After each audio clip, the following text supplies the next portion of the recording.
사도신경으로 우리들의 신앙을 고백하겠습니다. 전능하사 천지를 만드신 하나님 아버지를 내가 믿사오며 그 외아들 우리 주 예수 그리스도를 믿사오니 이는 성령으로 잉태하사 동정녀 마리아에게 나시고 본디오 빌라도에게 고난을 받으사 십자가에 못 박혀 죽으시고 장사한 지 사흘 만에 죽은 자 가운데서 다시 살아나시며 하늘에 오르사 전능하신 하나님 우편에 앉아 계시다가 저리로서 산자와 죽은 자를 심판하러 오시리라. 성령을 믿사오며 거룩한 공회와 성도가 서로 교통하는 것과 죄를 사하여 주시는 것과 몸이 다시 사는 것과 영원히 사는 것을 믿사옵나이다. 아멘.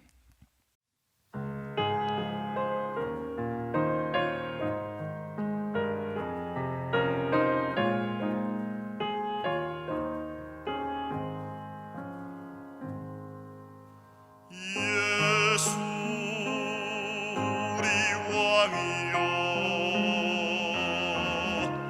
이곳에 오셔서 우리가 왕께 드리는 영광을 받아 주소서. 우리는 주님의 백성, 주님은 우리 왕이라. 왕이신 예수님 오셔서 좌정하사 다스리소서.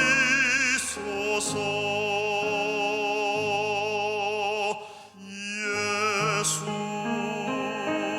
우리 주시여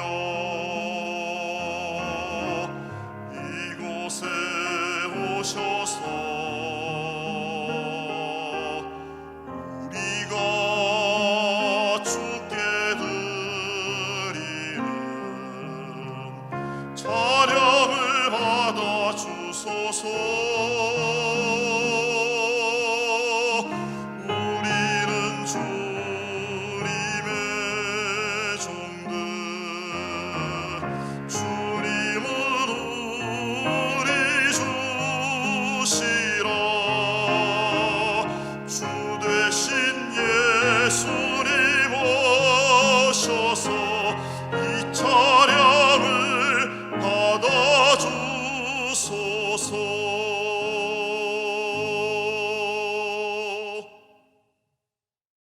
이 시간 우리에게 준 하나님의 말씀 누가복음 2장 1절로 14절 말씀입니다. 누가복음 2장 1절로 14절 말씀. 그때 가이사 아구스도가 영을 내려 천하로 다 호적하라 하였으니 이 호적은 구레네가 수리아 총독이 되었을 때 처음 한 것이라. 모든 사람이 호적하러 각각 고향으로 돌아가매 요셉도 다윗의 집 족속이므로 갈릴리 나사렛 동네에서 유대를 향하여 베들레헴이라 하는 다윗의 동네로 그 약혼한 마리아와 함께 호적하러 올라가니 마리아가 이미 잉태하였더라. 거기 있을 그때 해산할 날이 차서 첫 아들을 낳아 강보로 싸서 구유에 누였으니 이는 여관에 있을 곳이 없음이러라. 그 지역의 목자들이 밤에 밖에서 자기 양떼를 지키더니 주의 사자가 곁에 서고 주의 영광이 그들을 두루 비추매 크게 무서워하는지라. 천사가 이르되 무서워하지 말라. 보라, 내가 온 백성에게 미칠 큰 기쁨의 좋은 소식을 너희에게 전하노라. 오늘 다윗의 동네에 너희를 위하여 구주가 나셨으니 곧 그리스도 주시니라. 너희가 가서 강보에 쌓여 구유에 누여 있는 아기를 보리니 이것이 너희에게 표적이니라 하더니 호련히 수많은 천군이 그 천사들과 함께 하나님을 찬송하여 이르되 지극히 높은 곳에서는 하나님께 영광이요 땅에서는 하나님이 기뻐하신 사람들 중에 평화로다 하니라. 잠시 기도하겠습니다. 할렐루야, 왕으로 이 땅에 오신 예수님을 찬양합니다. 하늘 보좌에서 낮고 천한 이 땅에 오시어 죽기까지 순종하시고 사랑하신 예수님, 그 예수님께서 나의 마음에도 좌정하시기를 간절히 소망합니다. 서로 싸우고 뺏으려고만 하는 이 세상에 왕이신 예수님 오셔서 좌정하사 다스려 주옵소서. 오늘 수많은 곳에서 성탄 예배를 드리게 될 것입니다. 예수님께서 받으시기 합당한 영광과 찬송을 올려드릴 수 있도록 우리의 심령을 정결하게 하여 주옵소서. 이제 성경 말씀을 통해 예수님 탄생에 숨겨진 의미를 되새겨보고자 합니다. 주님께서 하신 음성이 내 심령에 들려지며 믿어지고 순종할 수 있도록 인도하여 주옵소서. 예수 그리스도의 이름으로 기도합니다. 아멘. 메리 크리스마스. 예수님께서 인간의 몸으로 이 땅에 오신 성탄절입니다. 성탄절 하면 떠오르는 여러 이미지가 있죠. 아마 그 중에서도 빼놓을 수 없는 것이 동방박사와 아기 예수, 구유에 누이신 아기 예수의 이미지일 겁니다. 그런데 이건 좀 잘못된 이미지입니다. 동방박사는 구유에 누이신 아기 예수를 보지 못했습니다. 예수님께서 태어나셨을 때 그 처음에는 구유에 누이셨지만 계속 그렇게 방치되지는 않았습니다. 동방박사가 예수님께 경배하러 갔을 때는 예수님께서 구유에서 집으로 옮겨진 후였습니다. 마태복음 2장 11절 말씀, 집에 들어가 아기와 그의 어머니 마리아가 함께 있는 것을 보고 엎드려 아기께 경배하고 보배합을 열어 황금과 유향과 모략을 예물로 드리니라. 동방박사는요, 집에 들어가서 경배했다라고 되어 있습니다. 예수님의 탄생 소식을 제일 먼저 들었던 양치는 목자들, 그들만이 구유에 누이신 아기 예수님을 배웠습니다. 예수님의 탄생을 최초로 목격하고 경배한 이들, 오늘은 바로 이 목자들에 대한 이야기, 그리고 더불어서 예수님이 탄생하신 이 장소에 대한 이야기를 나눠보고자 합니다. 일단 장소를 먼저 살펴보죠. 예수님께서 태어나신 곳은 베들레헴입니다. 베들레헴, 떡집이란 뜻입니다. 예루살렘으로 올라가는 길, 남쪽에서 예루살렘으로 올라갈 때 약 8km 지점, 예루살렘에서 남쪽으로 8km 지점쯤에 베들레헴이 있습니다. 예루살렘으로 상경하는 이들이 거치는 마지막 휴게소 같은 곳이기도 합니다. 우리나라도 일어선 저 남쪽에 보면은 병점이라는 곳이 있습니다. 역시 똑같이 떡병자를 써서 병점입니다. 역시 같은 유래에 의해서 지어진 이름입니다. 한양으로 오던 이들이 쉬어가면서 떡 한 그릇 먹으며 허기를 달랬던 곳, 그곳이 병점이지요. 베들레헴, 떡집. 떡집에서 태어나신 예수님께서는 스스로를 생명의 떡이라고 말씀하셨습니다. 요한복음 6장 35절. 예수께서 이르시되 나는 생명의 떡이니 내게 오는 자는 결코 줄이지 아니할 터이요 나를 믿는 자는 영원히 목마르지 아니하리라. 이렇게 말씀하신 예수님께서 베들레헴에서 태어나신 것은 뭐 이상할 것이 없습니다. 그런데 구유에서 태어나신 것, 여기에 대해서는 조금 해석이 분분합니다. 이 구유라는 것이 짐승들의 머무는 음습한 곳, 짐승들이 머무는 음습한 동굴 안에 있는 것이었다라고 해석하는 경우도 있고요. 구유 자체에 대해서도 이게 뭐 말의 구유였다, 낙타의 구유였다, 이렇게 여러 가지로 해석들을 합니다. 하지만 분명한 것은요, 헬라어 원문에는 그냥 구유라고만 되어 있습니다. 뭐 낙타의 것인지 말의 것인지에 대해서는 기록이 없습니다. 천사들은 낙타나 말을 돌보던 자들을 부른 것이 아니라 양을 치던 목자들을 불렀습니다. 그렇다면 그 주변에 있었던 구유 역시 양의 구유라고 생각하는 것이 더 합리적이지 않을까요? 실제로 베들레헴에서 아주 가까운 곳에 양을 치던 언덕이 있었습니다. 이 지역에 대해서는 제가 잠시 후에 소개해 드리겠습니다. 양은 들에 나가서 풀을 뜯지만 양 중에서도 특별히 관리해야 하는 경우를 위해서 구유를 준비해뒀었습니다. 어떤 양일까요?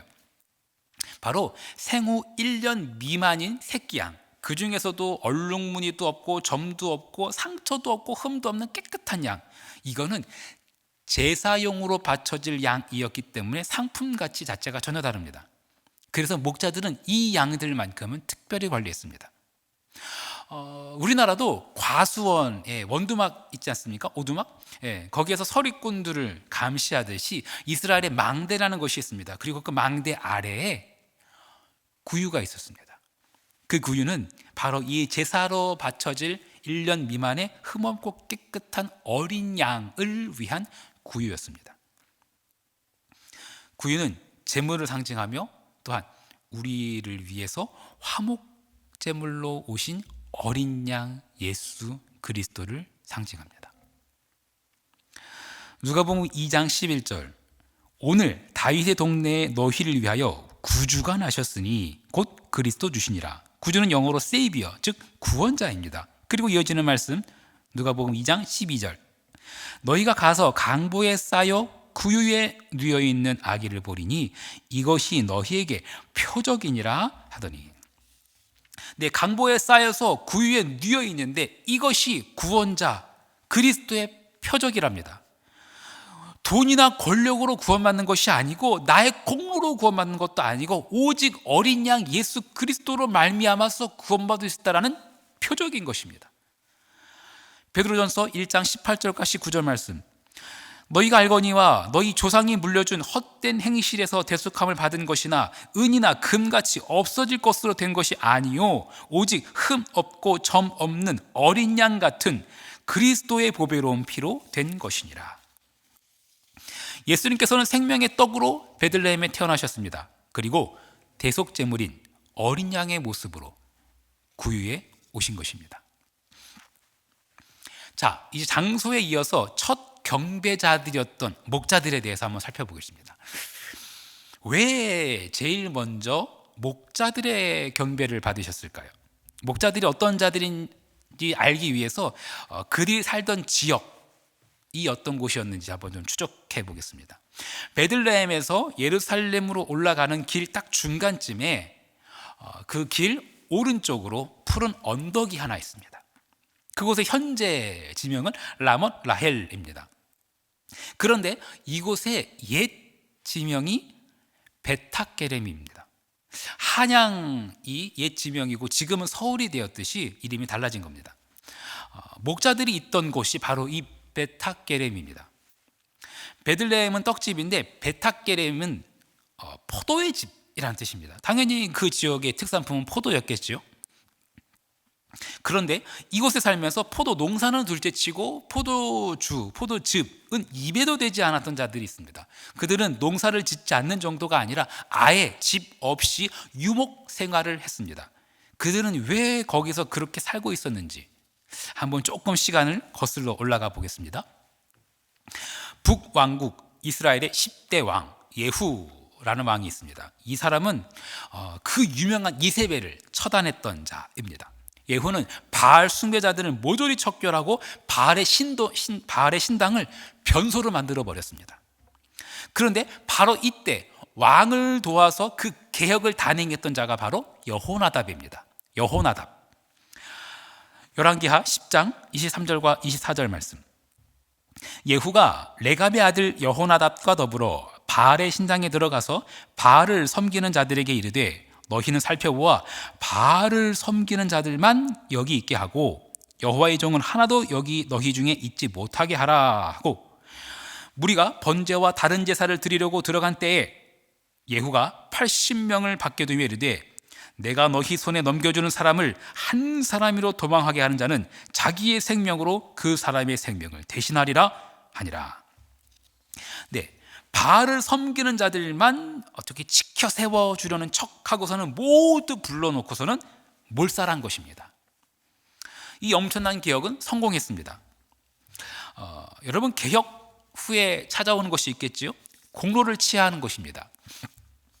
여호나답은 이 종교개혁의 1등 공신임에도 불구하고 모든 부귀영화를 원천적으로 차단하기로 결정합니다. 포도 농장 소유하지 말고 집도 소유하지 말고 장막에서 살기로 결정한 것입니다. 그런데 뿐만 아니라 자기뿐만 아니라 자기 후손들에게도 이렇게 하라고 명령합니다. 여러분 어떻습니까? 남들은 주식 보유하고 부동산 보유하고 그래서 안정된 삶을 지키고 누리려고 하는데 모든 것을 원천 차단해야 한다면 순종하실 수 있겠습니까? 이 명령은 좀 특별한 명령입니다. 모든 이들에게 해당한다고 볼 수는 없겠지요. 하지만 레갑은 자기와 자기 후손에게는 이 명령을 지키라고 명령합니다. 레갑의 자손들 과연 이 명령을 지켰을까요? 예후가 그렇게 바알 숭배자들을 척결했던 이 사건은 BC 842년의 일입니다. 하지만 훗날 이스라엘 백성들은 그렇게 믿음을 계속 지키지 못하고 우상 숭배에 빠져서 결국은 바벨론에 의해서 예루살렘 성이 함락당하고 맙니다. 이게 BC 586년입니다. 그러니까 약 250년이 넘게 지난 일이죠. 예루살렘이 함락되던 그때 예레미야서가 기록되어지죠. 예루살렘 함락 직전에 하나님께서는 누군가를 소개하십니다. 모든 사람들이 그렇게 죄와 타협하고 흥청망청 쓸고 그렇게 사는 것 같지만 그 중에서도 끝까지 고집스럽게 믿음을 지키는 자들이 있다. 내가 이 사람들을 소개해 주겠다. 그들이 누구였느냐? 바로 레갑의 자손들입니다. 조금 깁니다만 제가 성경 본문을 좀 읽어드리겠습니다. 예레미야 35장 1절로 10절까지를 읽어드리겠습니다. 유다의 요시야 왕의 아들 여호야김 때 여호와께로부터 말씀이 예레미야에게 임하여 이르시되 너는 레갑 사람들의 집에 가서 그들에게 말하고 그들을 여호와의 집 한 방으로 데려다가 포도주를 마시게 하라 하시니라. 이에 내가 하바시냐의 손자요 예레미야의 아들인 야사냐와 그의 형제와 그의 모든 아들과 모든 레갑 사람들을 데리고 여호와의 집에 이르러 익다라의 아들 하나님의 사람 하난의 아들들의 방에 들였는데 그 방은 고관들의 방 곁이요 문을 지키는 살룸의 아들 마세야의 방 위더라. 내가 레갑 사람들의 후손들에게 포도주가 가득한 종지와 술잔을 올려놓고 마시라 권하매 그들이 이르되 우리는 포도주를 마시지 아니하겠노라. 레갑의 아들 우리 선조 요나답이 우리에게 명령하여 이르기를 너희와 너희 자손은 영원히 포도주를 마시지 말며 너희가 집도 짓지 말며 파종도 하지 말며 포도원을 소유하지도 말고 너희 평생 동안 장막에 살아라. 그리하면 너희가 머물러 사는 땅에서 너희 생명이 길리라 하였으므로 우리가 레갑의 아들 우리 선조 요나답이 우리에게 명령한 이 모든 명령을 순종하여 우리와 우리 아내와 자녀가 평생 동안 포도주를 마시지 아니하며 살 집도 짓지 아니하며 포도원이나 밭이나 종자도 가지지 아니하고 장막에 살면서 우리 조상 요나답이 우리에게 명령한 대로 다 지켜 행하였노라. 여호와께서 기름 부어 세우신 선지자 예레미야가 여호와의 집 한 방으로 레갑의 자손들을 불렀습니다. 그리고 포도주를 마시게 했지만 그들은 거절합니다. 이유는 다른 것 없습니다. 선조의 명령이었기 때문입니다. 바알 숭배자들을 척결했던 자신의 선조 요나답, 여호나답이라고도 하고 요나답이라고 하는 그 선조가 내린 명령, 그것도 지금부터 250년이 더 지난 명령, 어떤 분명한 대가나 보상이 주어진다는 약속도 없었지만 그 명령을 고집스레 지키고 있던 이들, 결국 그들에게 하나님께서는 이런 약속을 주십니다. 이어지는 말씀 예레미야 35장 18절과 19절입니다. 예레미야가 레갑 사람의 가문에게 이르되 만군의 여호와 이스라엘 하나님께서 이와 같이 말씀하시기를 너희가 너희 선조 요나답의 명령을 순종하여 그의 모든 규율을 지키며 그가 너희에게 명령한 것을 행하였도다. 그러므로 만군의 여호와 이스라엘 하나님께서 이와 같이 말씀하시니라. 레갑의 아들 요나답에게서 내 앞에 설 사람이 영원히 끊어지지 아니하리라 하시니라.